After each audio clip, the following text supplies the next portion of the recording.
Olá pessoal, bem-vindos ao canal Coragem Divina. Hoje vamos fazer uma viagem no tempo para descobrir como era realmente a vida na época de Jesus.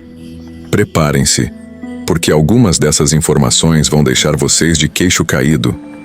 Antes de começarmos, não se esqueçam de clicar no botão de inscrição, ativar o sininho e deixar o seu like. Isso ajuda muito o canal a crescer e trazer mais conteúdos incríveis como este para vocês. Agora, vamos mergulhar nessa jornada fascinante. Imaginem acordar numa manhã na Palestina do século I. O sol ainda nem despontou no horizonte e você já está se espreguiçando para começar o dia. Não há despertadores eletrônicos ou alarmes de celular para te acordar. O sinal para despertar vem da natureza. O cantar estridente do galo anuncia que é hora de levantar. E pode esquecer aquela preguiça gostosa na cama quentinha que estamos acostumados hoje em dia. As camas da época de Jesus eram radicalmente diferentes do conforto que conhecemos. A maioria das pessoas dormia em simples esteiras feitas de palha ou junco, estendidas diretamente no chão de terra batida. Algumas famílias mais abastadas podiam ter plataformas elevadas de madeira, mas ainda assim, nada comparado aos nossos colchões modernos. Nada de travesseiros macios de penas ou espuma. No máximo, usava-se um bloco de madeira ou uma trouxa de tecidos enrolados para apoiar a cabeça. O conforto não era exatamente uma prioridade na hora de dormir. E aquela privacidade que tanto valorizamos hoje? Bem, esse conceito praticamente não existia.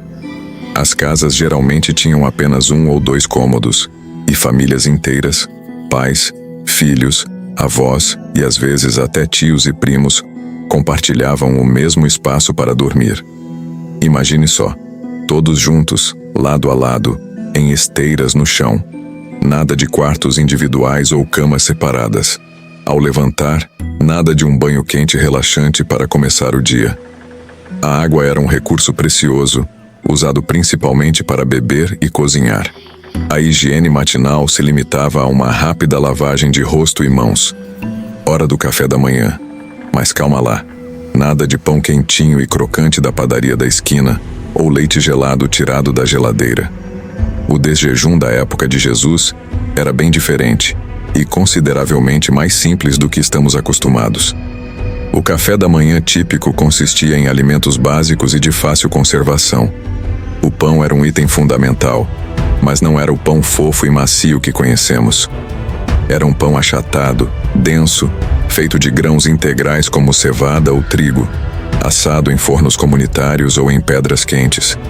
Acompanhando o pão, era comum ter azeitonas, um alimento abundante na região, e queijo feito de leite de cabra ou ovelha. Para adoçar a refeição, quando disponíveis, tâmaras ou figos secos eram uma verdadeira iguaria. Para beber, esqueça o café, o suco de laranja ou o leite gelado. A bebida mais comum era a água, muitas vezes misturada com um pouco de vinagre para melhorar o sabor e ajudar na conservação. Vinho diluído também era uma opção comum, até mesmo pela manhã. Isso pode parecer estranho para nós, mas havia uma boa razão para isso. A água pura nem sempre era confiável, podendo conter impurezas ou micro-organismos causadores de doenças. O vinho, por outro lado, passava por um processo de fermentação que o tornava mais seguro para o consumo. Claro que não era o vinho forte que conhecemos hoje. Era bem diluído em água, servindo mais como um método de purificação do que uma bebida alcoólica. Essa refeição simples fornecia a energia necessária para enfrentar um dia de trabalho árduo, que começava com os primeiros raios de sol e só terminava quando a luz natural se esgotava. A vida na época de Jesus era marcada pelo ritmo da natureza, bem diferente do nosso estilo de vida moderno regido por relógios e compromissos agendados. Agora, vamos falar de higiene. Prepare-se, porque essa parte é um pouco diferente. Escovar os dentes? Nem pensar. O máximo que as pessoas faziam era usar gravetos mastigados como uma espécie de escova improvisada. E pasta de dente? O que tinha de mais parecido era uma mistura de cinzas com azeite. Imagina só o hálito. O banho, meus amigos, era considerado um verdadeiro luxo, algo que pouquíssimas pessoas podiam desfrutar regularmente. Imaginem só, não havia chuveiros, banheiras em casa ou água encanada. A água precisava ser coletada de poços, fontes ou cisternas, muitas vezes a uma distância considerável das moradias. Cada gota era preciosa e usada com muito cuidado. A maioria das pessoas se lavava apenas parcialmente e com uma frequência que nos pareceria chocante hoje em dia. Estamos falando de talvez 1 ou 2 vezes por semana e olhe lá. O ritual de limpeza geralmente consistia em passar um pano úmido pelo corpo para remover a sujeira mais aparente. Existiam banhos públicos nas cidades maiores, inspirados nos banhos romanos, mas eram mais um espaço de socialização do que de higiene propriamente dita. Além disso, nem todos tinham acesso a esses locais, seja por questões financeiras ou por estarem distantes das grandes cidades. O sabão, como conhecemos hoje, existia, mas era um item de luxo. Feito artesanalmente com gordura animal e cinzas, era caro e usado principalmente para lavar roupas, não para a higiene pessoal.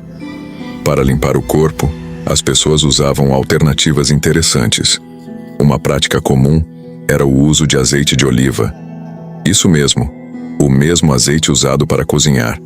As pessoas esfregavam o azeite na pele e depois o raspavam com um instrumento chamado estrigil, uma espécie de raspador curvo. Esse método não só limpava, removendo sujeira e suor, como também hidratava a pele, oferecendo alguma proteção contra o sol forte da região. Outra técnica utilizada era esfregar o corpo com areia fina ou cinzas, seguido de uma rápida lavagem com água.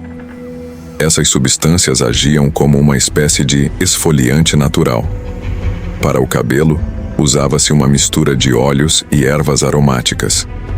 Isso ajudava a manter os cabelos hidratados no clima seco e, de quebra, dava um cheirinho melhor. Falar em cheiro...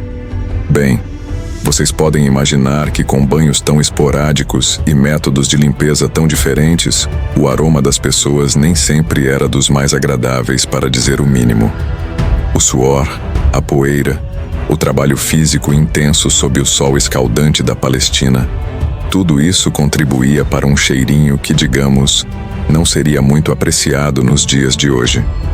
Para tentar mascarar os odores corporais, era comum o uso de óleos perfumados e incensos.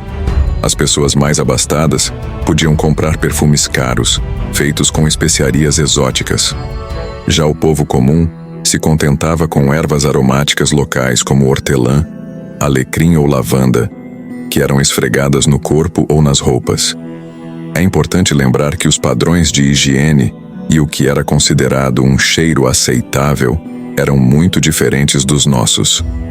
O que para nós seria considerado um odor desagradável, para eles era simplesmente o cheiro normal do dia a dia. Fascinante pensar como algo tão básico para nós hoje, tomar um banho diário com sabonete perfumado, era um conceito tão distante na época de Jesus, não é mesmo? Isso nos faz refletir sobre como nossos hábitos e percepções mudaram ao longo dos séculos. Falando em roupas, meus amigos, podem esquecer aquele guarda-roupa cheio de opções que temos hoje em dia. Na época de Jesus, o vestuário era muito mais simples e limitado. A maioria das pessoas possuía apenas 2 mudas de roupa, uma para o uso diário e outra reservada para ocasiões especiais como festas religiosas ou celebrações importantes. Isso mesmo, apenas 2. Imaginem usar a mesma roupa todos os dias, dia após dia. As roupas eram feitas principalmente de 2 materiais, lã e linho. A lã obtida das ovelhas era mais comum no inverno por ser mais quente.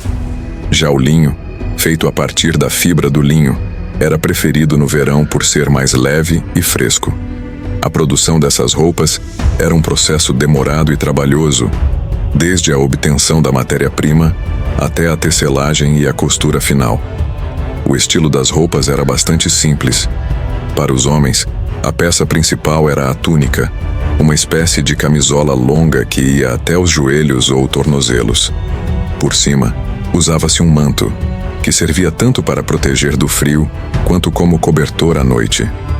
As mulheres usavam túnicas mais longas e véus para cobrir a cabeça. Agora, preparem-se para uma informação que pode chocar nossos padrões modernos de higiene. Essas roupas eram usadas por vários dias seguidos antes de serem lavadas. Numa época em que a água era um recurso precioso e o processo de lavagem era trabalhoso, as pessoas não tinham o luxo de trocar de roupa diariamente como fazemos hoje. O processo de lavar roupas na época de Jesus era árduo e demorado. As mulheres levavam as peças até uma fonte de água, como um rio ou lago. Lá, esfregavam as roupas usando sabão rudimentar, feito de gordura animal e cinzas, quando disponível, ou mais comumente, apenas cinzas de madeira misturadas com água. Em seguida, batiam as peças contra pedras lisas para soltar a sujeira entranhada. Depois de enxaguar bem, as roupas eram torcidas e estendidas ao sol para secar. Todo esse processo manual podia levar horas, explicando por que a lavagem não era feita com frequência. Para lidar com o odor e a sujeira entre as lavagens, as pessoas usavam técnicas como pendurar as roupas ao ar livre para arejar, escovar para remover a poeira e sujeira superficial, e até mesmo enterrar as peças na areia limpa por algumas horas, o que ajudava a absorver o suor e os odores. As roupas eram consideradas bens valiosos e eram cuidadas com muito zelo. Remendos e reparos eram comuns para prolongar a vida útil das peças. Não existia a cultura do descarte que temos hoje. Uma roupa podia durar anos ou até mesmo ser passada de geração em geração.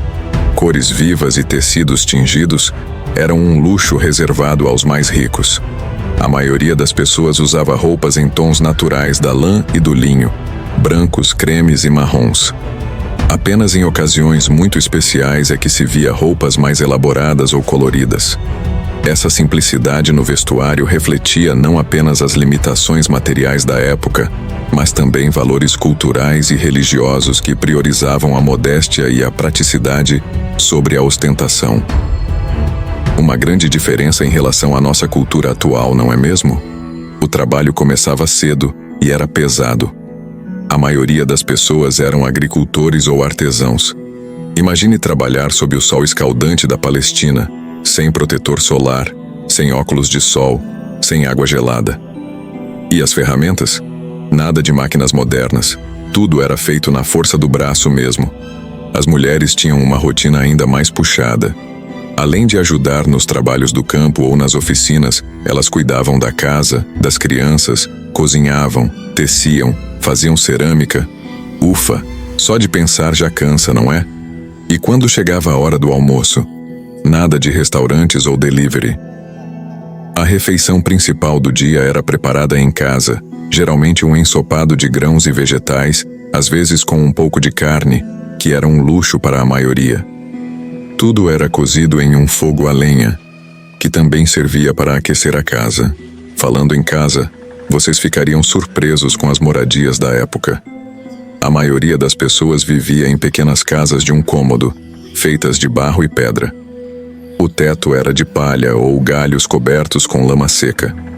Nada de janelas de vidro ou portas trancadas. A privacidade era um conceito bem diferente do que temos hoje. E o que as pessoas faziam para se divertir? Não tinha Netflix, nem videogame, nem redes sociais. O entretenimento era bem mais simples. As crianças brincavam com bonecos de barro, jogavam com ossinhos, uma espécie de jogo de dados, ou competiam em corridas. Os adultos se reuniam para contar histórias, cantar, dançar e, nos dias de festa, participar de celebrações religiosas. A educação também era bem diferente. Poucas pessoas sabiam ler e escrever. A maioria do conhecimento era passado oralmente, de geração em geração.